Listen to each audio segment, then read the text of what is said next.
LinkedIn presents. Welcome to the Human Capital Innovations Podcast. We're your source for personal, professional, and organizational growth and development, where we share original research, explore industry trends, and interview executives and thought leaders from across the globe. We hope you join us often for practitioner-oriented content around all things related to leadership, HR, talent management, organizational development, and change management.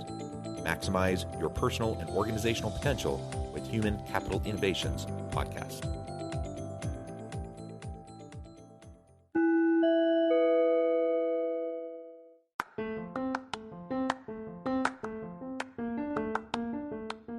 Do you enjoy the Human Capital Innovations Podcast? Enjoy ad-free listening by going to the Patreon page, and please consider contributing even at the producer or sponsorship level. And please leave a review. Thank you for your support.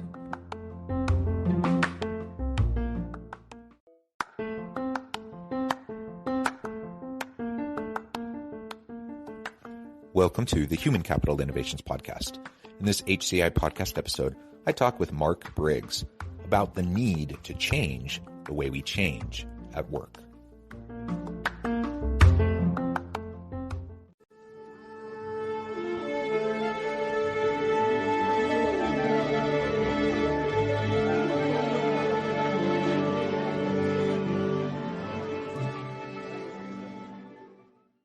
Mark Briggs, welcome to the Human Capital Innovations Podcast. Thanks for having me.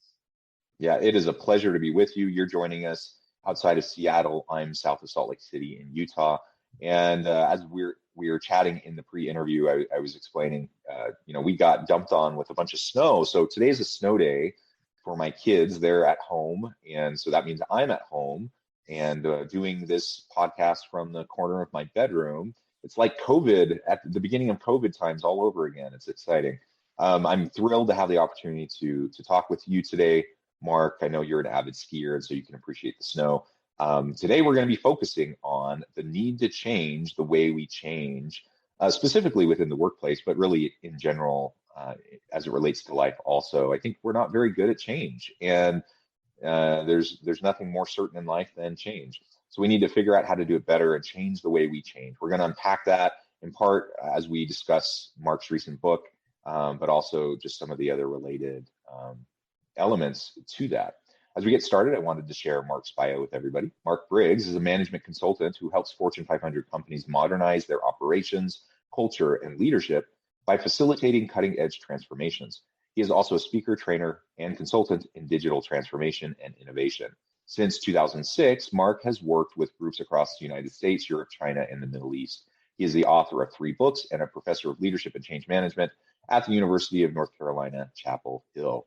What a wonderful background. I can also say that the scholar practitioner orientation that you have definitely resonates with me. I'm not at UNC Chapel Hill, which is a wonderful university, but I am a professor of organizational leadership and change at Utah Valley University, south of Salt Lake City, and do the consulting stuff as well. And so I think we're probably 2 peas in a pod as it relates to the type of work that we do. Anything else about yourself, Mark, that you would like to share with listeners before we launch on into the conversation? No, I think you summed it up pretty well, John. I think it is a great topic for us to dive into because change really has been, I guess, the guiding light, sort of the North Star of my entire career, whether it was writing books about digital journalism 15 years ago and entrepreneurial journalism and teaching courses about leading change in media organizations. And then with my current work as a consultant with Smith Geiger, I work with big media companies and TV stations on how to integrate change and modernize operations. And so the through line through really everything I've done goes back to a Benjamin Franklin quote that I have in my new book, which is simply that change is inevitable and progress is optional. And so since we know change is going to happen, let's make the most of it. Yeah, I love that quote. And since you just mentioned your new book, why don't we start there and just explain for the listeners what your new book is all about, really the impetus for it, and then we can start to unpack this need to change the way we change. Yeah, sure. The book is called The Butterfly Impact, which is obviously adjacent to a phenomenon that is a little bit more famous, which is the butterfly effect. And that really tells us that small changes can have a large effect, a ripple effect downstream. But with the butterfly effect, it's part of chaos theory. So it's not something you can necessarily control. And when I was putting together this book, which compiles a lot of research that I've done, a lot of sort of practical tips and applications in pursuit of work-life balance and just making the most of the days that we have in front of us, and then interviewing more than 100 people to find out what their best practices were in this realm, I realized that what it is really is a series of small changes. And so the way I like to describe the butterfly impact is it's really choosing to have a ripple effect and a positive effect on the people in your world, both at work and at home. And the way you get to that is by making these small changes so that you're spending your time in ways that are helpful to you and add value to what you're trying to accomplish and what you're trying to bring to the table, whether it is at work or at home. And so like I said, I interviewed more than 100 people, gathered together the best advice and tips that I could. But like I say, there's no one owner's manual for everybody. So what's in the book is far more than any one person could ever take on. So it's really more of a buffet and trying to pick the applications, the tips, the tricks, the hacks that make the most sense in your life, in your current situation. Yeah, and I appreciate the acknowledgement of the fact that there's not a one size fits all, right? We're all unique individuals with unique circumstances and a unique context. And because of that, that means while there are some underlying principles that are going to hold fairly consistent across time, it is different. And so it's the same thing when I go into organizations as a consultant.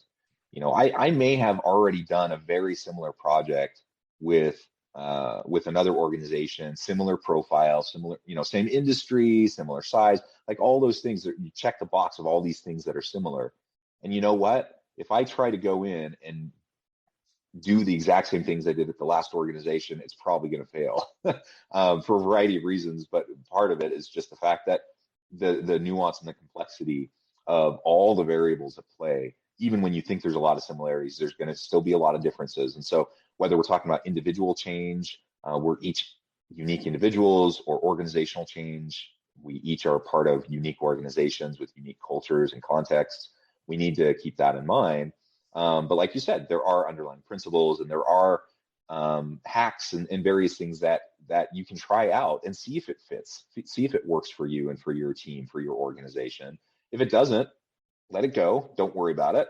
If it does, great. And you can start to really embrace it and move it into more of a sustainability kind of a role within how you run your team or your organization. Yeah, absolutely. And you asked about the impetus for the book, which definitely is under this umbrella of change. And it came about in March of 2020 because of the pandemic. And what had happened in my personal sort of career and trying to help these media companies and TV stations embrace change and make the most of change prior to the pandemic. You know, obviously, technology and digital media has done a number of disruptive things to traditional media and local TV news, which is where I work. And for 3.5 years prior to the pandemic, I had been helping a set of clients with a modernization project where we really took apart the entire organization and tried to put it back together in a way that made sense for this era, for the technology, and for the audiences that we had on social media, on mobile, on streaming. And so that process really forced us to embrace change, and it forced the organization and the leadership to embrace change and teach change and lead change. And so when we got to the pandemic, we were a much more adaptable group, and that paid dividends as soon as obviously quarantine hit and everything that impacted our world so greatly. The one piece though that we hadn't sorted out, and I don't think any organization had at this time, was the change that people were forced to deal with in their personal lives, and especially the work from home people, especially the people who worked from home and had young children or had homeschooling, or the people who worked from home and didn't have anybody, and all of a sudden were feeling isolated. So there was a lot of those kinds of changes that we didn't really anticipate. So I started writing some basically essays for the executives at these organizations to try to help them coach their individuals through this work-life blending that we are all suddenly faced with. Because it's one thing to have a great strategy at work, but if the people showing up to execute it are completely burnt out, stressed out, dealing with anxiety and everything else, you're not going to go very far. Yeah, and I love how you phrase it, work-life blending. There's lots of literature out there on work-life balance. Some call it work-life integration. I like this idea of work-life blending. Ultimately, whatever the term we decide on to use, the general concepts are the same, and that is, we live in a messy world with messy lives where it's for most people, it's not easily, there's not an easy demarcation between all these different aspects of our life and the roles that we have. It all bleeds together, it all blends together. And so that certainly means that work tends to move into the personal realm. And we've seen this over the course of the pandemic, and there's been lots of articles and such on the fact that people are working longer hours when they're working from home, just because it's convenient and they're there and they're not commuting and they can work all hours. And, so all of a sudden it just bleeds over into your personal life if you don't set up boundaries. But the other aspect is true too, and that is the fact that we can't get away from the personal lives of our people and how it's going to come into the workplace. Organizations may say, check yourself at the door, be professional, whatever the colloquialism is of the day, to try to say, leave all your personal stuff and your baggage at home, just come to work and do your work. That's just not the way it's going to work, and it's not sustainable. People have messy lives, and if they have stress, anxiety, depression, loneliness, those sorts of things, and then they don't have a way to have fulfillment in the work that they do, it's going to go both ways. So you're absolutely right, and we need to look at that blending, and organizational leaders need to think about, really, how do we better support our people, emotionally, socially, culturally, in all of the ways. And it's not just enough to just focus on performance. Absolutely. And getting back to the topic of change, again, change is forced upon us when we hit March of 2020. All of us had to deal with some sort of change. How do you take advantage of that change? And, one of the famous, topics or quotes that I use in the book is "Don't waste a good crisis."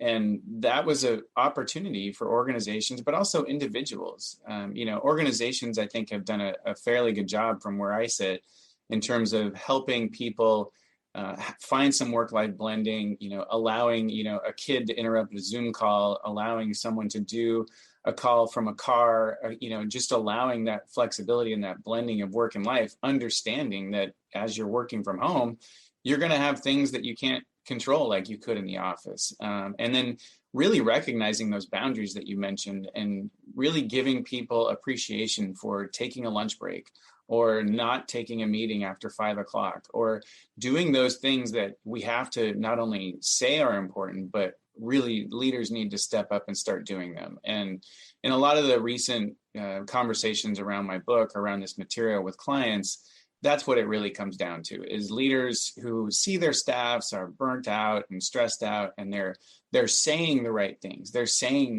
have boundaries. They're saying, take a lunch break, but they're not doing it themselves. So what happens is you have, the team looking at the leader, and they're just modeling the behavior that they see, which, we've all known that's how organizations work. And in this era, it's just that much more important to not try to burn the candle at both ends, put in the most hours. It's how productive and how effective are you in your job? That's what really needs to happen. And I think, at least from where I sit, the best part of the pandemic, one of the silver linings, is that we got rid of quote unquote optics, which I hate. And I've always hated in organizations that, do you look important? Do you look busy?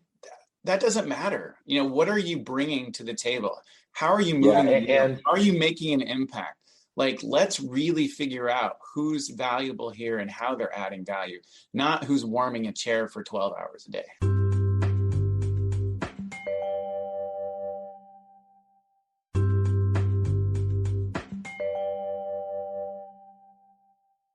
Exactly. That's always been one of my pet peeves as well. Going all the way back, years and years ago, this was probably 20 years ago, I was working in the corporate organizational development office at LG Electronics in South Korea.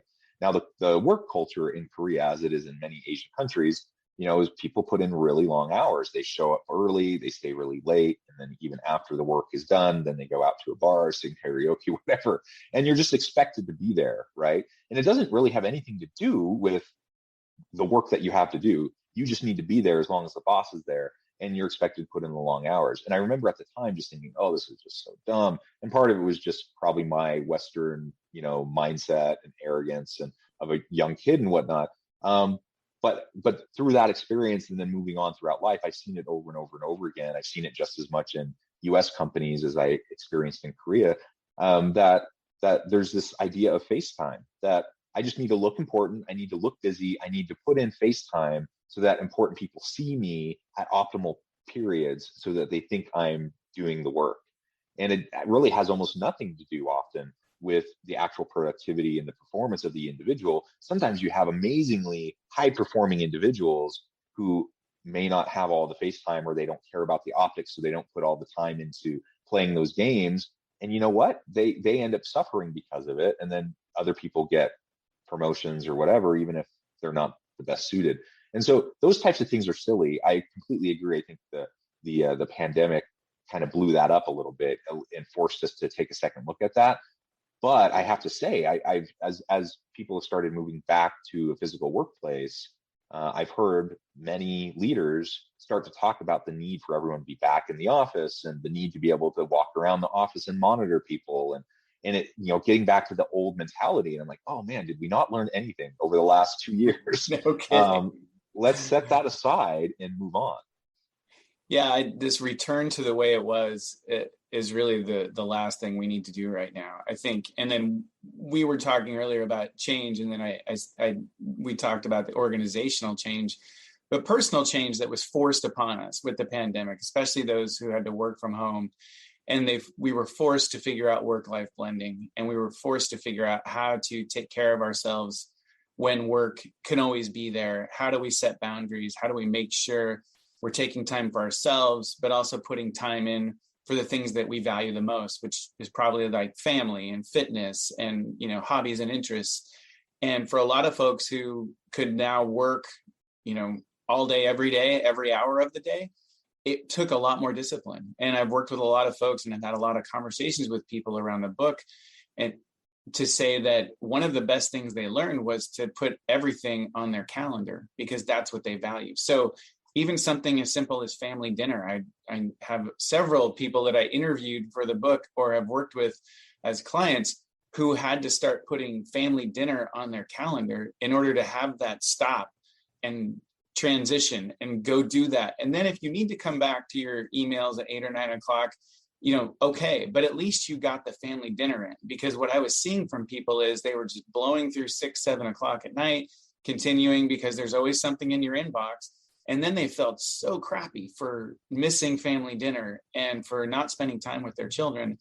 And they carried that around with them to the next day. And so it just becomes this horrible snowball effect.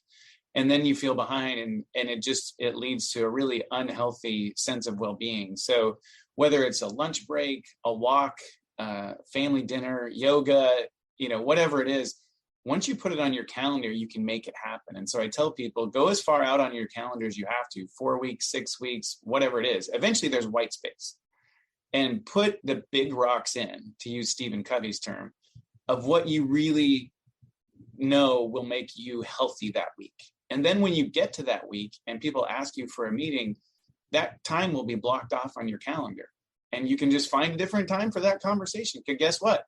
There's other hours in the day, and it'll still happen, and the world will not end, but you'll be more healthy and be more capable, more productive, and more effective in everything you do, both at work and at home. Yeah, I love that.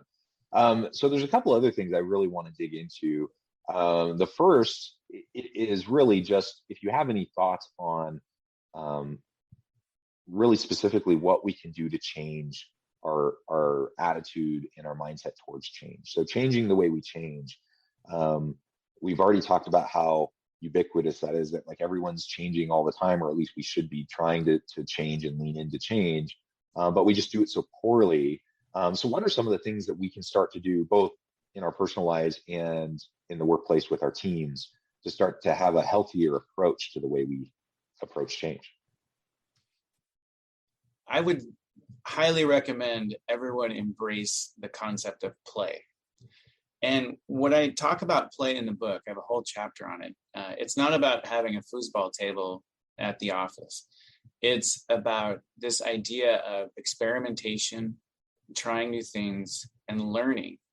And there's a fantastic book by Lindsay McGregor and Neil Doshi called Prime to Perform. And they did a ton of research with huge organizations around the world and found that the most adaptable and highest performing teams were the ones who embraced this concept of play, or what they call total motivation. So if you're motivated by play, purpose, and potential, you're going to be much more productive and much more adaptable. So again, being able to change. And so one of the ways that I tied that together in that chapter in the book is to put it together with a couple of my other passions. One was the Children's Museum here in the town where I live. I was on the board of directors for about 5 years there, and I interviewed the executive director about the power of play, something she's talked about forever. And she said that we don't have a word in the English language for someone who experiences the kind of play that a 5-year-old would at a water table at the Children's Museum, right? Trying to test, does this ball float right? Will this, boat sink? All those little things that are bringing joy, but also learning. They're experimenting. And it's about that sense of play and that sense of discovery. And we don't have a word for that at work. We don't have a word for that as an adult. Play is kind of a pejorative at work, right? Because it means you're not working. It's supposedly the opposite of play. Not true. Once you get to that state of play at work and you're experimenting and you're trying things just to try them, just to see, is this better? I don't know. Let's try it and let's learn from it. And that sense of discovery helps, I think, get people over the hump of, I don't like change. And instead, it's like, it's temporary. We're not talking about a huge, structural, foundational shift here. We're talking about a pilot project. We're talking about an experiment. We're in the sandbox. There's lots of business terms for it, but it's the best way to get people who don't like change to at least take a step forward is to shrink the change to as small as possible, which is something obviously from the famous Heath Brothers book, Switch. Yeah, so lowering the stakes of the change is part of the way I'm hearing what you're saying.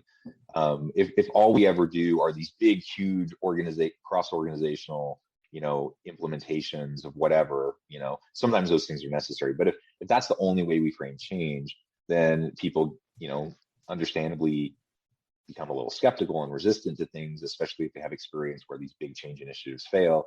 But lower the stakes, make it just more commonplace. And I like how you talk about it in terms of experimentation and iteration. So you're just constantly learning, constantly iterating, constantly experimenting.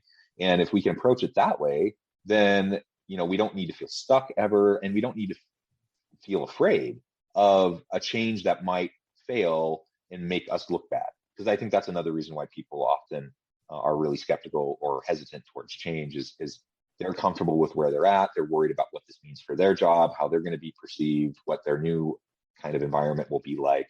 And if we can just create a culture where it's just continual iteration, then that's just part of the makeup of the day-to-day mindset of the people we work with. So I think that's excellent. Something else, it kind of ties into this, but I'm also curious about your thoughts around trust and building and sustaining trust within organizations and teams. From my perspective, trust is one of those foundational elements that we need to really focus on as leaders. And it seems like that needs to be there almost before anything else that we can do that's going to be meaningful in our organizations, including small, medium, or large scale changes. How do you approach trust development and sustainability when you're talking with clients, or, for example, when you're interviewing people for your both? One of the key takeaways from interviewing all the people that I did, and they came from all different kinds of industries and different kinds of jobs, from small business owners to working for the Bill and Melinda Gates Foundation to the SEC. So a really broad array of backgrounds and perspectives. But the one thing that stood out to me was when we talk about trust is you get there through difficult conversations, through not turning away from conflict, but turning towards conflict, because conflict is simply just information, and handled well, conflict leads to growth.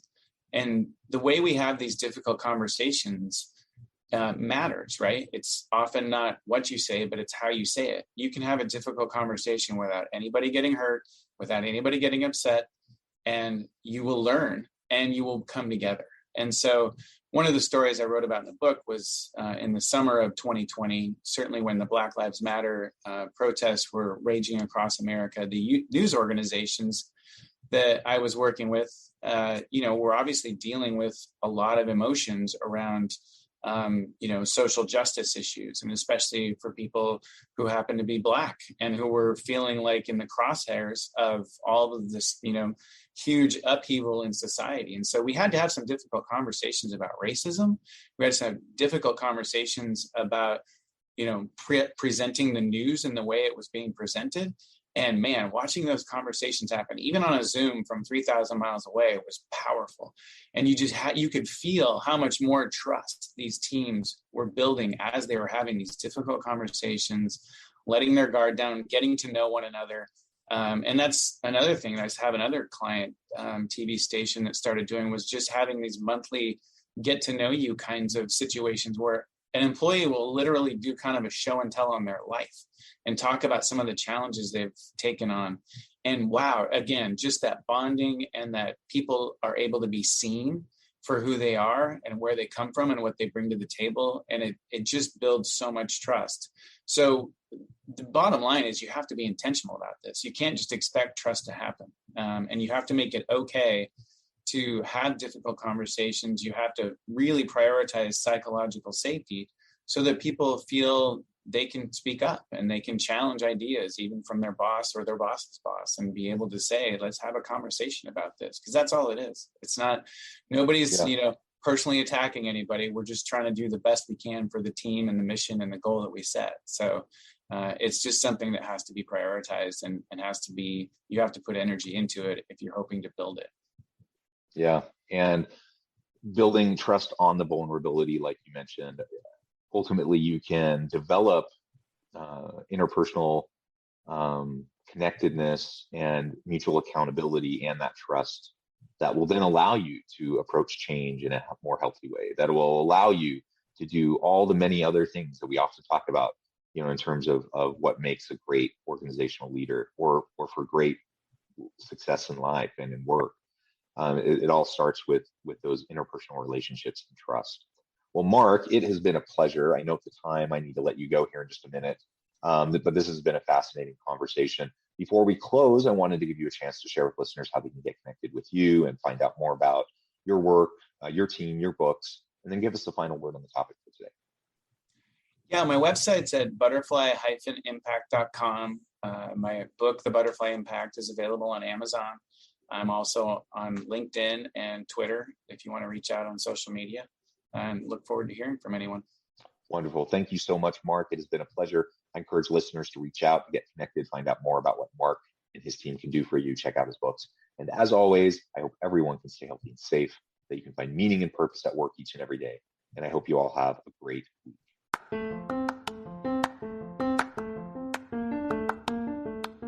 Do you enjoy the Human Capital Innovations podcast? Enjoy ad-free listening by going to the Patreon page, and please consider contributing even at the producer or sponsorship level. And please leave a review. Thank you for your support.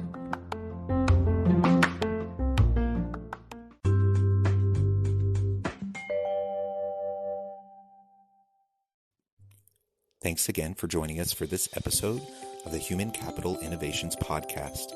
I hope you stay healthy and safe and that you have a great week.